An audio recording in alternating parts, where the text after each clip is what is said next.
Request Dr. DEBRAJ SHOME, who's going to talk about the combination treatment for facial rejuvenation and the role of a dermatologist, how you can use your dermatologist colleague to your advantage.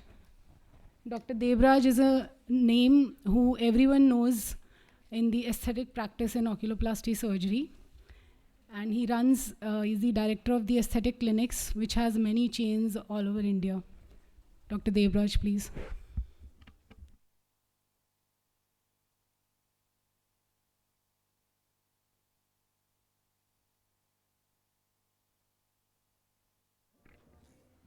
Thank you so much for attending our instruction course. And this instruction course, as I said right at the beginning, has been available for the past 8 years with decent attendance. And congratulations to the first 2 speakers for doing a great job. My name is DEBRAJ SHOME. We run a chain of clinics called the Aesthetic Clinics, which originated in Mumbai. Some financial disclosures are in place. I've been a faculty of the Allergan Medical Institute for the past 15 years. And faculty with MERS, which produces Xeomin and Belotero, which are the competitive products for the past 5.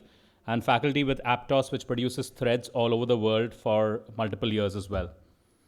All in all, we understand that when we look at a young face, and when we look at the face at a 45 degrees, we see something which is called the OG curve, which is an S-shaped curve. There's a concavity below the under eye area, resulting in a convexity, leading to a convexity of the malar area, again a concavity, and then a convexity of the mandible. So this OG curve is very important because, like I said right at the beginning, unless you understand what is aging, how will you create anti-aging effects? So what really is aging? If you think of this slide is actually the edifice on which the presentation will rest. And essentially what aging is Mother Gravity acting ever so kind and pulling the tissues downwards and medially. So essentially, if downwards and medial movement of the tissues is aging, then upwards and lateral movement of the tissues would be anti-aging. That's basically what we need to understand. And why does this happen? This happens essentially because as the hormone levels in men and women change around the 4th and the 5th decades, the fat distribution is changing. So essentially the fat which was more superficial starts to deplete. That's why you get lines. And the fat which was deeper starts to increase, which is why you get folds. That's the reason you develop the folds and the lines. And there is also other sorts of aging which are happening. Remember, the face is a unique structure. You're emoting all the time. And as you're emoting, there's also an aging effect which is occurring of the SMAS. So the SMAS is something which holds the face up, but consists of elastic fibers. And these elastic fibers, because of the continuous movements, are slowly undergoing degeneration. Also the fact that there is no collagenesis in the human face after the 3rd decade, that only exponentially results in this degeneration, increasing aging. What is also happening is the skeleton is changing. So your face is actually rotating clockwise. And because your face is rotating clockwise, essentially as you reach your 5th and 6th decades, your forehead is coming a couple of millimeters ahead and your cheeks are protruding by a couple of millimeters. Plus there are changes in dentition which are occurring. Plus there are changes in the bone structure which are happening. So essentially, especially in Indians, what is aging, what it actually means is that the bed is becoming smaller and the bed sheet is becoming larger. That's why you have all this accumulation which is occurring in the lower face. If you understand this basic concept that the bed is becoming smaller and the bed sheet is becoming larger, you will learn how to use fillers creatively to mold and contour the face. That's basically what the edifice of the presentation now going forwards will rest on. Now, we conducted India's first aging trial. We as in the aesthetic clinics. It blows my mind that until 3 years ago when this trial came about, there was no data available from India. 1.2 billion people, and you're injecting fillers and Botox based on what the Caucasians tell you. But we don't age like Caucasians, right? The Caucasians have Fitzpatrick type 1 and 2 skin. We are types 4 to 6 skin. All of our faces become larger and more rounder as we become older. So how are we treating them like Caucasians? So as a result of which we conducted a serial photographic study and we tried to see how people age. And if you did nothing but just opened your eyes and looked at these photographs, you'd sort of understand what an Indian face ages like. Look at this lady at 23. Look at what happens to her at 37, 71, and then 76. Look at how her hairline is receded, but her upper face is more or less where it used to be. The major aging is actually occurring in the mid face, the lower face, and the neck. That's basically where the aging is occurring. And if you understand this about Indian aging, then you'll be able to titrate your treatments in a far better manner. Because every patient who's coming to you wants a return on his investment. He wants to say, I paid you 20,000 rupees, what did you do for me? And this will become easier for you if you understand which are the areas which have exponentially aged between age 71 and age 76. So that gives you an understanding of what to treat. Now look at this lady as well, 20, 34, 45, going forwards 51, and look at how the submental angle has completely changed, or the cervicomental angle as we know it. And look at how her eyes, the brow has started drooping, but look more or less at her jawline. And look at how the jawline has now become very wavy, and the distinction between the lower face and the jaw has started becoming poorer. And think of each one of us, how we are aging. And that's exactly what's happening to us. Men age similarly, 40, 75, 86. Of course, this man is lucky, but men also have one more problem going on, a receding hairline. And as the receding hairline goes up and up, that causes aging as well. Or look at her at 28, 40, 49. You get the picture. So essentially what we find out is the upper third of the face ages very well. So what I like to tell people is India is not Botox territory. You don't need too much toxin in Indians because the upper face is aging relatively well. India is more lifting and filling territory, which means that it is the fillers, the thread lifts, the devices which will do far better simply because your lower face is becoming heavier as you age. So you need to reduce mass, not add mass. And the main problem areas are the mid face and the lower face, and there's an early onset of neck sagging and jowls. The buccal fat pad is reasonably well maintained. Now after we've got this theory in, let's sort of see how we can use this theory to treat people better. What's a nasolabial fold? A nasolabial fold is a line which runs from the ala of your nose downwards, but it could be just a valley, in which case it is just, a simple line which is there and you could fill it up, or it could be a valley which has an overhanging mountain. And it's important to identify mountains. If you start looking at faces in terms of topography and start thinking in terms of mountains and valleys, you'll be able to treat faces far better. So let's go to one patient now. Now this particular request, no photographs please. These are all patients of ours. This patient came in and wanted her eyes to look similar. She came in and said she'd been offered ptosis surgery of the right eye by multiple surgeons. But if you look at her carefully, the upper eyelid is not a problem. The MRD1 in both the eyes is same. What's the problem? The lower eyelid. Because the lower eyelid of the right side has an inferior scleral show which is a couple of millimeters, which is not there on the left side. Look at what happens when she smiles. The moment she smiles, the hypertrophic orbicularis oculi makes the already smaller palpebral aperture of the left side smaller still. Now when you start thinking of her as a model, then you start understanding what the problem must be on a high definition camera. Can we do ptosis surgery in this? No, it's not required. Can we do any surgery in her? Problem with surgery, even in the best of hands, we must agree, is reproducibility and repeatability of results. Can you be absolutely certain that if you tighten her lower eyelid, you're not going to have a recurrence of this? She's also age 30. So in a patient like this, what we go ahead and do is use botulinum toxin. So this is botulinum toxin, a couple of units being used, very similar to what Adit showed, either in the mid-pupillary line, or you could do 2 points, one below the lateral limbus and one below the medial limbus, and then do a little bit of a low G' filler. What do you mean by a low G' filler? We'll talk about that. So you do a low G' filler, which is almost like water, and that's the result you sort of create. Now when she's smiling, she's much more symmetric. People could turn around and say, oh, but Botox is going to last only 3 months. Yes, Botox lasts only 3 months. So does the lunch that I just had. It's going to last only a few hours before I need to eat again at night. Permanence doesn't mean good work, because permanence could be a one-way ticket, and a one-way ticket could be a one-way ticket to heaven or hell. She's about to find out what that is, but I'm sure you don't want to cut a one-way ticket. She's been on repeated Botox injection. The filler lasts for about 1.5 years or so. She's been on repeated Botox injection, 2 units, which cost her 700 rupees every month. She's willing to spend the 700 rupees once every 3 months and come and see us. And she's been on follow-ups for 7 years now.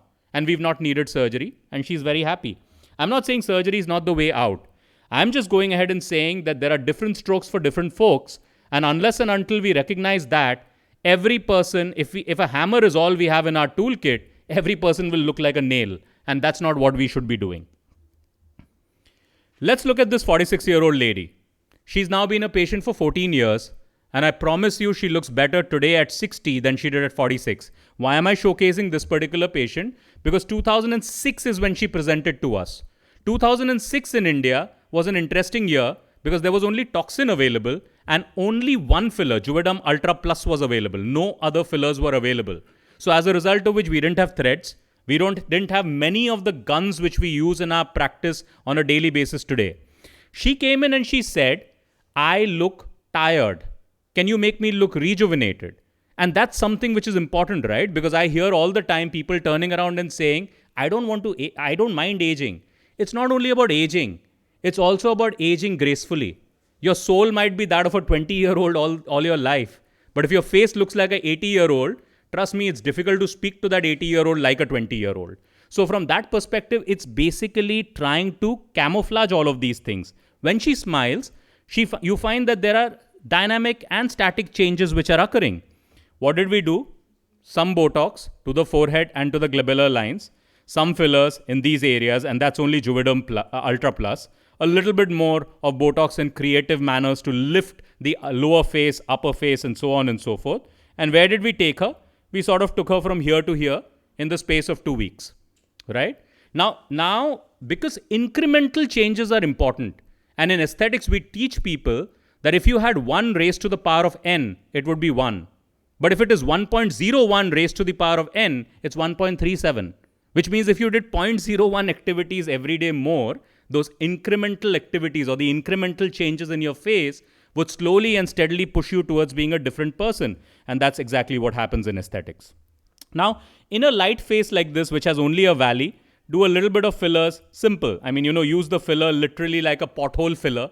So you've got potholes on the road, you put tar. Here you've got a slight breach, you put in the filler, keep your bevel up, do the filler, you're out of there. Patient has a much lighter thing.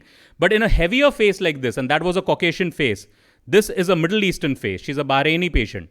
And when you look at a Middle Eastern face, you find that not only is there a valley, there is also a mountain. Unless you take care of the mountain and get the mountain to where it used to be, upwards and laterally, the valley is not going to go away. Just filling the valley is a sure shot disaster because you're actually going to make this entire thing look heavier. So as a result of which, what we would do is, this is coming down in this manner, downwards and medially.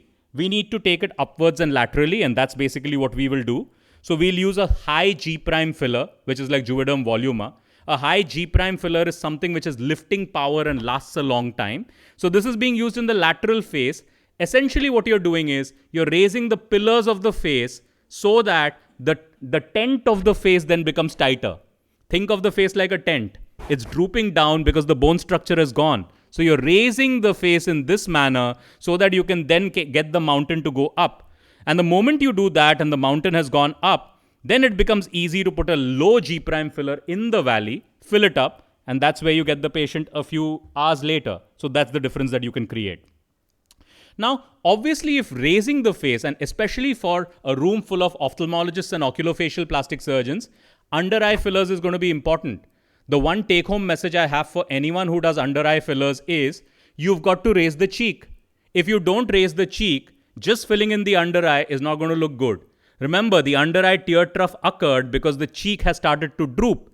And unless you do what we call a G-point lift, which means lift the cheek, and try it on each one of yourselves.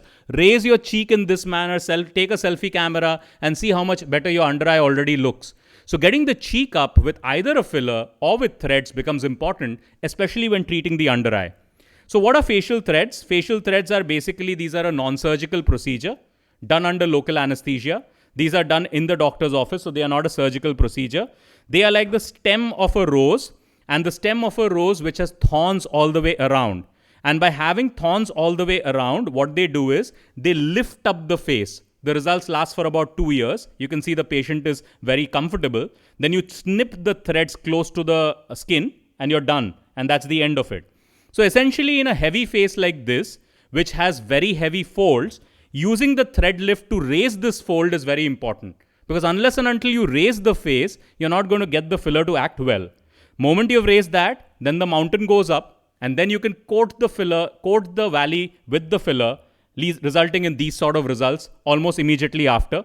Of course, there is a little bit of carbon dioxide laser also, which has been done for her skin quality, which is why you see the grid pattern on her skin. Or in a lady like this, a Caucasian lady, very squarish looking face, very angry if you would, or dominating face if you will. How do you make it subtle? You make it subtle by using a combination of the stars are the high G prime filler, the lines are the thread lift, and then the line here is the mild G prime filler or the low G prime filler, and you can sort of transform her into this, which is a much more oval looking face rather than a squarish looking face, giving her a much more pleasant looking appearance, if you will. She may be as angry on the inside, but on the outside she can definitely look less angry. So the mid-face lift is something that we do really well. And the mid-face lift is a small 45-minute procedure. We do it through the intraoral route. Why is it important to be surgeons? Because then you can perform surgery. Not everything will respond to Botox and fillers, and having different tools in your toolkit is important. So what's a mid-face lift? You go through the superior gingival sulcus, raise this particular part, take the malar fat pads. These are 20-proline sutures. Tunnel the sutures up above the zygomatic arch, come up behind the hairline, and tie them on the deep temporal fascia here. So what are you doing? You essentially have made an incision inside the mouth, and you've made an incision behind the hairline. So all the incisions are hidden. What sort of impact do you see? You can see that the left malar area already looks a lot higher. And then if you wanted to see what this sort of a thing looks like, you can see how the pull is being transmitted to the fat out there. And this is what you will tie. And the moment you tie that, you have the right side of the face, left side of the face in this case, looking much more tighter. And these results will last. Typically, they'll last for about 5 years or so. Carbon dioxide laser resurfacing is also very important. And that is for making the scar marks, etc., especially when the scar has been taken or the incision line is on the skin, much better as we move forwards. So these are some of our patients. You can see this patient, 66-year-old grandmom from the US, who came in and said that she wanted to look like a younger grandmom, and so that her grandson could feel happier. That's what she told us. And for her, we performed a mid-face lift. We performed an upper and lower eyelid blepharoplasty and carbon dioxide laser. And these are the results that you can see approximately about 6 weeks later. Or in this particular grandpa who's 70 years old, dermatochalasis, yes, but you can make them look younger. You can make them look fresher. You can make them look more rejuvenated. And that's essentially what you can do. We also do a lot of liposuction on the face. So especially because the lower part of the face is so heavy, we can take the fat from the lower part of the face where it has sunk down and put it in the upper part of the face. And by taking the fat from the lower part of the face and transporting to the upper part of the face, you're basically taking it where it used to be. And that's something which is a very common surgery for us. So essentially, when you have a 46-year-old lady like this, and you can see it's a very roundish face, taking the fat and redistributing it to where it came from can give you results which make her look like a totally different human being. There are also other things that you can do with combination therapy. So this is a lady in which combination therapy was performed, and she's 48 years old. You can actually transform the face such that she looks like almost a daughter of herself, and it's possible to do that. Now, another thing that we need to understand is the really nice looking faces, especially in women, tend to have a much more of an oval appearance. But there are lots of us who grind their teeth when we are sleeping at night, have bruxism, or have a squarish jaw. This is a typical problem in East Asians and Asian Indians. And when you have a squarish jawline, the face does not respect the golden ratio, which is phi. So in these particular patients, just like Shilpa showed, using the botulinum toxin deep into the masseter muscle can actually make the face look much younger and look much more narrower. And that's the safe area for the Botox injections. And look at how the face changes over 4 Botox injections. She looks like she's lost about 10 kilos of weight. Actually, her weight is exactly the same. It's the way that her face is looking. So from that perspective, it can change everything in the face. Because the width has reduced, the face looks longer, the nose looks more aligned, everything just looks a lot better. So that's how the patient went from baseline to the 4th week, to the 12th week, to the 24th week. And our paper, which was published in the PRS, which is the highest ranking impact factor journal of plastic and reconstructive surgery, showed that if you do this treatment 4 times, which is in month 0, month 1, month 2, and month 3, you can get results which last for 4 years. So as a result of which, unlike the Botox for removing wrinkles, in these particular cases, you will actually get the results which are semi-permanent in some sense. We also do a lot of non-surgical rhinoplasty, surgical rhinoplasty as well, but non-surgical is something that you can do very easily. And by putting in the fillers exactly where Shilpa showed, which is just below the SMAS, supraperiosteally, you can recreate noses. You can also put the fillers in between the lower lateral cartilages through the tip of the nose. And by doing that, you can sort of transform the nose. These are some of our befores and afters, if you will. And you can actually see how even the nostril changes orientation as you move forwards. You can also put threads in the nose itself. The nose is an important part. It lies between the eyes. So I encourage you to explore it. And so from that perspective, if you put in the threads which have been put in, then you can actually lift the nose really, really well. And these are some of our patients with the threads. And you can see how the nasal bridge appears far more lifted after a 15-minute procedure. Dorsal humps can be removed with the fillers as well. And then in people who have a drooping nose, this we call a surgical, almost a surgical-like result, because in people who have a drooping nose, you can actually change the entire orientation of the nose using fillers and threads and make a big difference to the way the patient looks. So all in all, what we need to understand is having combination therapies available is very critical in going ahead and making our results look better. And these are some more nose photographs. I'm just going to go through quickly. Research is an important part of who we are. And moving science forwards is very, very important to who we are. They say in a private practice you can't publish much, but that's not been true for us. And the Aesthetic Clinics is proud that every single thing which has involved shifting practice patterns out of India in aesthetics has come out of the Aesthetic Clinics. So this is a paper which talks about how Botox injections are used in treating scars. That's the use of Althera for tightening of the mid and the lower face. That's a new type of ptosis surgery and open sky, which you can also do in a different manner. A few products that we've invented, and so on and so forth. So that's it really. I mean, if there are any other questions, be happy to take that. And if anyone would like to train with us, please feel free to come in and talk to us. We love to teach and happy to take this forwards in any way that we can and assist you in your practice moving forwards. Thank you. Thank you, Dr. DEBRAJ, for such an extensive talk. It really has covered every aspect related to the combination therapies, starting from the non-surgical as well as the surgical, and you have correctly shown what we can actually achieve by using the 3 non-surgical procedures: the neuromuscular junction injections, Botox, botulinum toxin, fillers, and threads.